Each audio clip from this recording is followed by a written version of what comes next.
Hey everyone, it is Coach Dave March here for another episode of the Growth Mindset Podcast.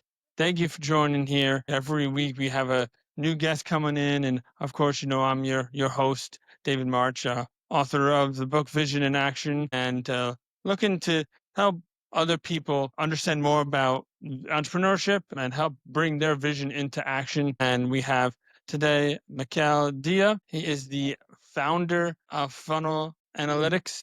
Mikael, why don't you introduce yourself to the group here? Yeah, thank you for having me. Yeah, my name is Mikael. I am the founder and CEO of a company called Funnelytics. I've built and run multiple businesses over the years. And one of the things that I focus on a lot is just customer acquisition. How do you turn strangers into customers for your business, right? What does that look like? And we're fortunate enough to have helped a lot of big businesses do that with our software and show them exactly what's working, what's not. And that's ultimately what my tool does. It helps you visualize your entire customer journey and see what works and what doesn't within it. Perfect, perfect. Yeah, and look, everybody's having a challenge right now since the beginning of time, getting customers in and leads in.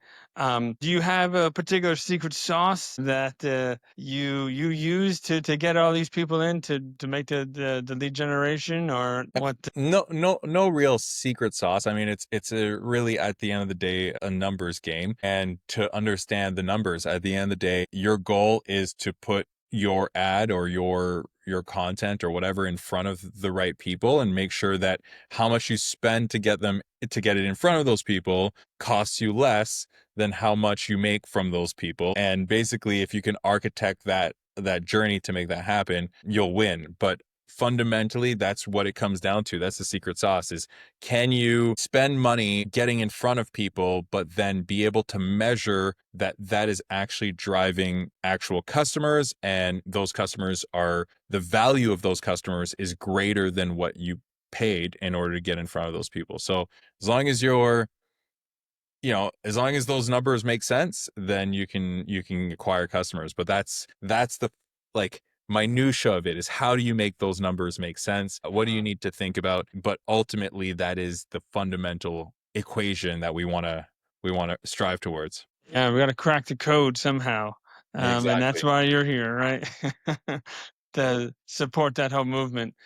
And so, as we kind of talk about marketing and customer acquisition, what trends are you seeing right now? 2025, what trends are you seeing? Hmm. It's a good question. Well, there's, I guess it very much depends on what we're referring to in terms of, which industries, and ultimately, what does the business model look like, right? Those trends differ depending on the business models. For example, info businesses don't have the same model to acquire customers as, let's call it software businesses, for example, right? Yeah, Or yeah. professional services, etc. So fundamentally, the business model is what matters. But at the end of the day, right now, it's still very much the same game as it was 5 years ago, which is, how do we get ads in front of people at scale? There are nuances nowadays when it comes to content, right? We're creating a lot of content. It doesn't work the same way. SEO is a very different ballgame with AI and all of the changes that have happened.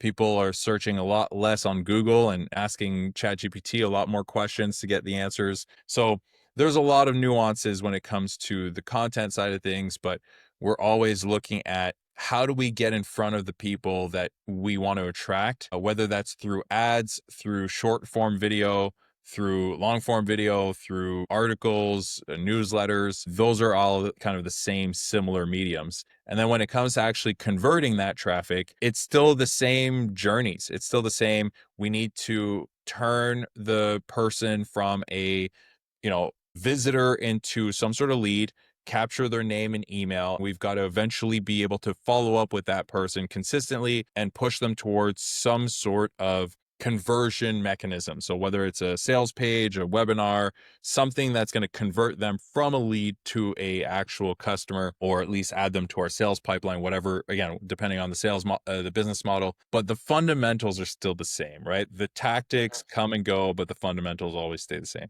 Yeah, the main thing I see right now is we're in a point in society where like really low trust. And I think that's kind of the biggest challenge, I think, right now. Yep.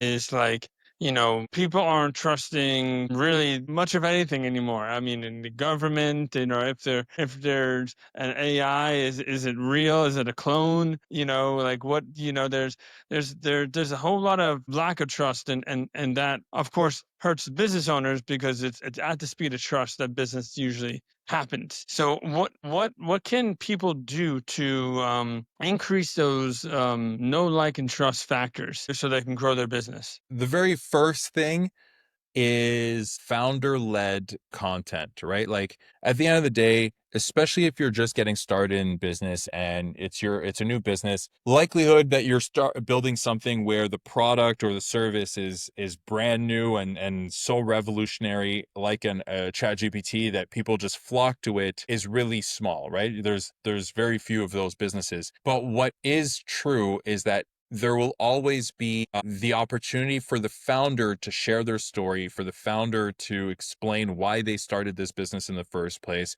to put out content that is extremely valuable to the audience, and basically use that knowledge and that information to drive the know, like, and trust factor, right? People don't want to buy your software. They ultimately want to buy a solution to their problems. And if you're able to convey that problem very, very well because you lived it, or you built the solution for it because of who you are, you will end up standing out and get people to know, like, and trust. Obviously there's other tactics that you could go out there and think about, review websites and all of that stuff that will, testimonials, of course, and all of that. For me, whenever I speak to entrepreneurs, that is the number one thing that you should be thinking about, is how do I make sure I share my story from a founder-led approach. Yeah, yeah, because there's authenticity to that, of Absolutely. your actual your story and everything like that. And talking about your story, you've had a pretty interesting story yourself. You've had a lot of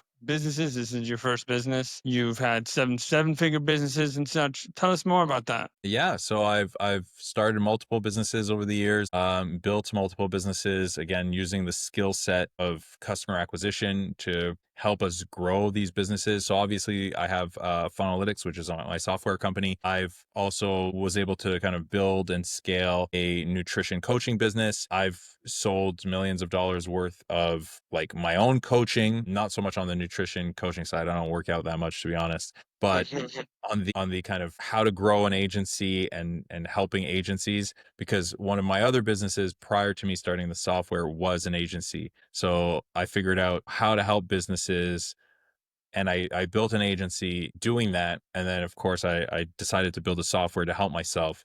And that's what ultimately led me down the path of building this software.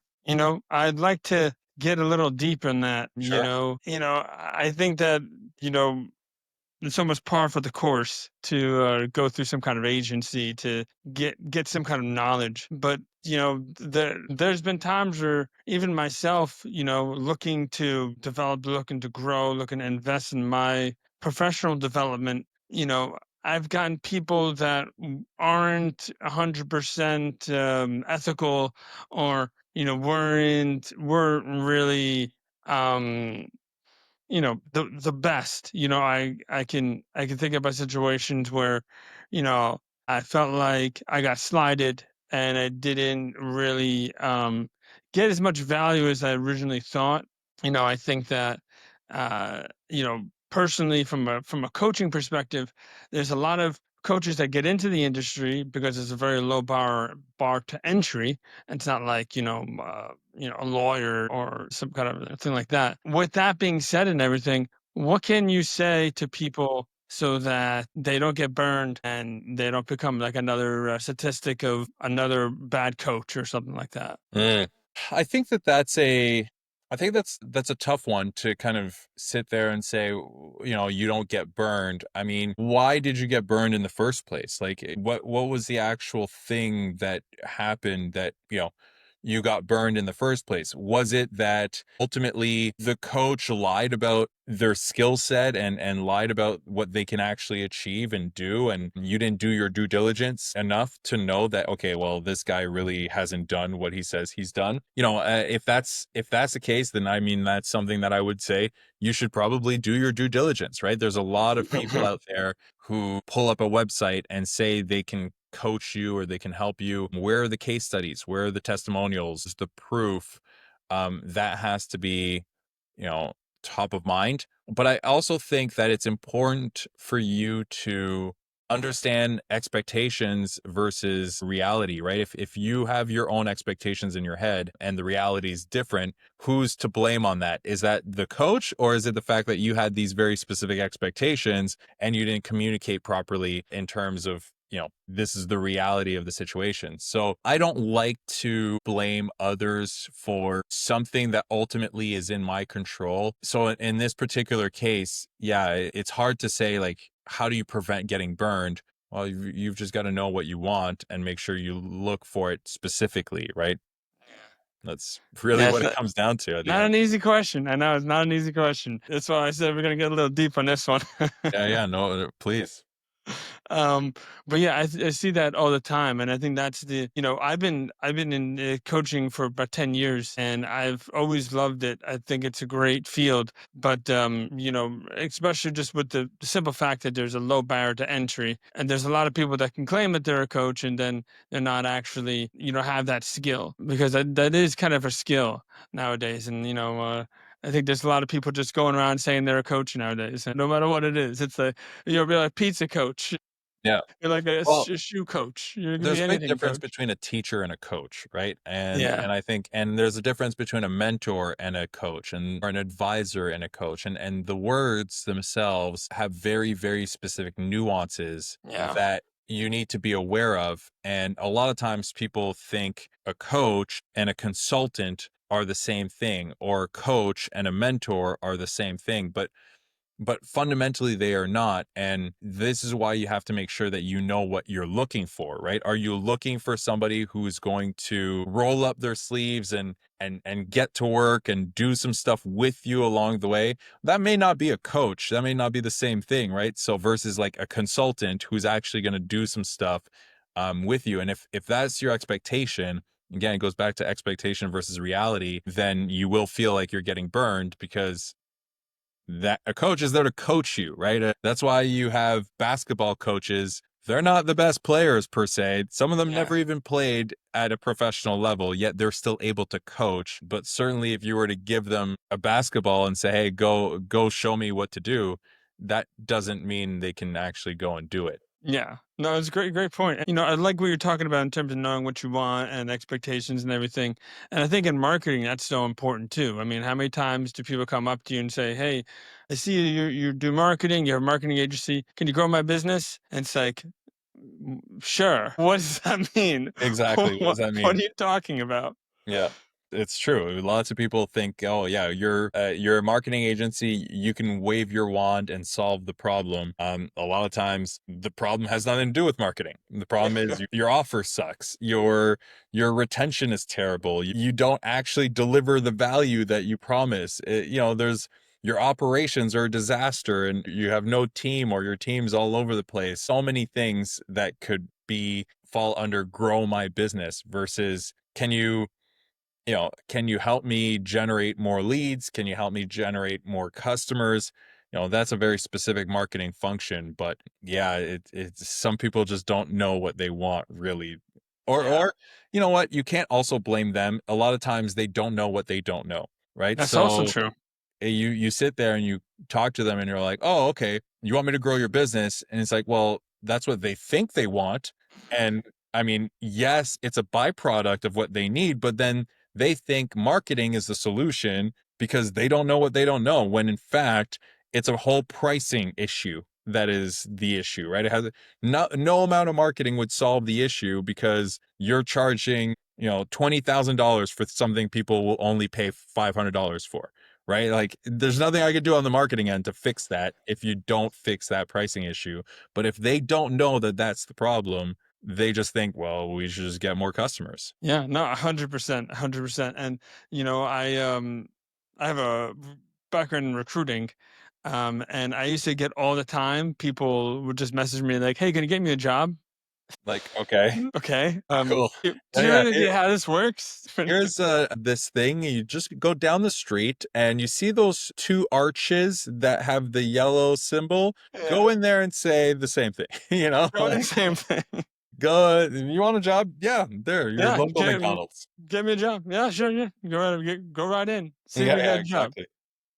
But yeah, I mean, that's the whole idea. I mean, you really got to have clarity before you're going into all these things and having a real strong expectation, having a real strong understanding of the specific things, you really need. I mean, I've always kind of like had, like I said, in recruiting, someone would just come in, you want to, can you get me a job? Sure. There's a gig down the street. If you do comedian work, you could be a stand-up comedian. You You got could a do that. job? There Yeah, you it's a go. job. It's a job, right? Good But luck. then you would get into things where it's like, okay, well, I'm an accountant.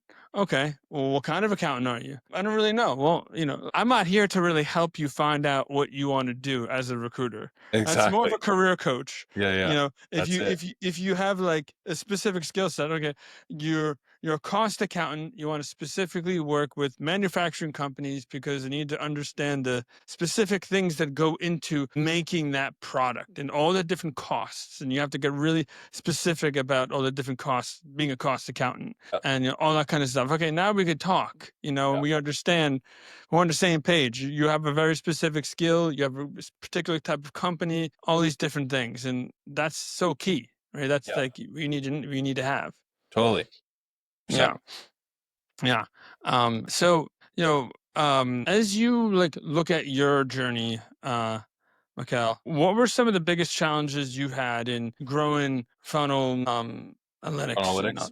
funnelytics? Yeah. Man, so many challenges. There's always like one of Yeah. my favorite quotes is from a guy. His name is Billy Jean. I interviewed Mm. him a long time ago, and he said to me in that interview, he was like, entrepreneurship is not so much like this thing where you're just going through it and you get rewards as you kind of achieve specific milestones. Entrepreneurship is really the amount of shit you're willing to eat for how long you're willing to eat it, because ultimately it never ends. You will always eat more shit and more shit and more shit. Just how willing are you to keep going in that? Because at the end of the day, what most people fail to realize is it doesn't matter if you have a coach, it doesn't matter if you have a mentor, their experiences, you can learn from their experiences, but you can't experience their experiences. For example, somebody may tell you what it's like to be, $500,000 in debt, and the feeling they had, in the middle of the night when they couldn't go to sleep and all of that stuff. You understand it theoretically, but you've never experienced it. And because you've never experienced it, you don't know how you're going to react to it, right? And fundamentally, whenever you're starting a business, it's a series of challenges that you've never experienced. So every single challenge you face will always be something net new, which will always face a challenge, which will always create a lot of hardship and tension. Cool. You first incorporate your business. Congratulations. Step number one done, right? And then you got to figure out, how do I get a freelancer to build a website? And okay, fine. I get a freelancer and I build my website. Then I got to get my first customers. Okay, I got my first customers. Now I got to figure out how to deliver to those customers. Okay, I got to do that. Oh, wait. I just realized I'm paying for this website and this other thing over here, and there's no more customers. Now I got to figure out how to get more customers. And right. And you're constantly facing these new challenges, and ultimately, even me, as like I get there, it's like I could go and build 0 to 1, 0 to 1 million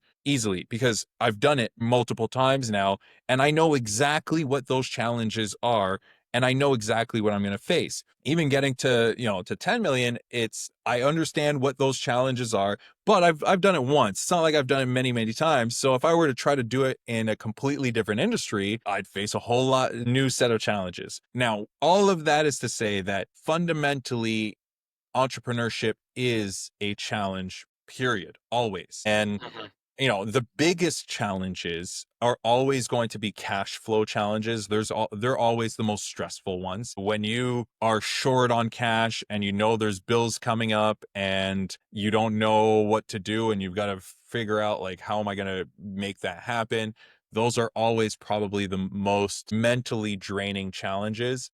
Trying to figure out, how do you retain customers and acquire customers? Like, that's always, again, it's a skill set that I've acquired over the years. So I'm, I feel pretty fortunate that I'm able to do that pretty well.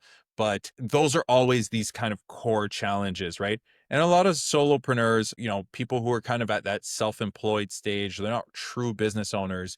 It's always this kind of feast or famine type thing, right? So they go from networking, hustling to get a client, and then they got to switch over to delivery mode, and they go and deliver, deliver, deliver. And, eventually the client says, thank you, but I'm going to leave now. Right. And now you're like, oh, but crap. Okay. I got to go back here. And now I got to hustle, hustle, hustle. So how do you systemize all of that? How do you get that to be a system and an actual machine? That's a challenge. But the one that will always stress you the most is always cash flow. Yeah, no, I 100% agree. Wow. Well, I think we covered a lot here, Mikael. I think that we had a lot of great discussion. I think that, this is a good time to kind of wrap this episode up. As we get to the end here, I'd like you to share kind of the ways that people can reach out to you and some final encouragement, some final words, if you will. Yeah. Yeah. If you want to reach out to me, LinkedIn is the best place. That's probably where I spend most of my time when it comes to social media. I try to avoid the rest. And then you can go to funnelytics.io to learn about our software if you're in the marketing space and you want to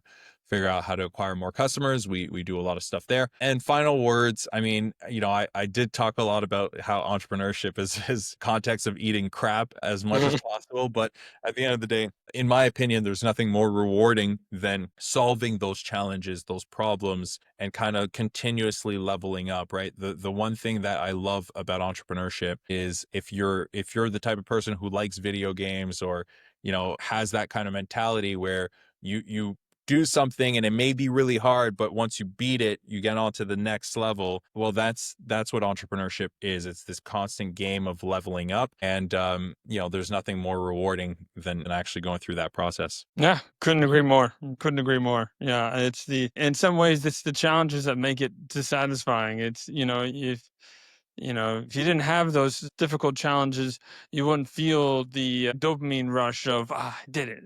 Yeah. Yeah. And never go into entrepreneurship because you want money. I can tell you right now, it is not the best way. It is in the long run if you've built enough resilience and you've helped and served enough people and all of that stuff. But you need to go into entrepreneurship because you enjoy the challenges and the constant challenges, not because you're chasing the end reward, because that will be the first thing that's going to stop you from continuing is the fact that it's actually really difficult to get to that end reward.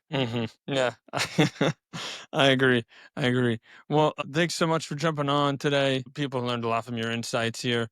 And for the rest of us here, we're signing off. See you later from the Thanks. Growth Mindset Podcast. Bye bye.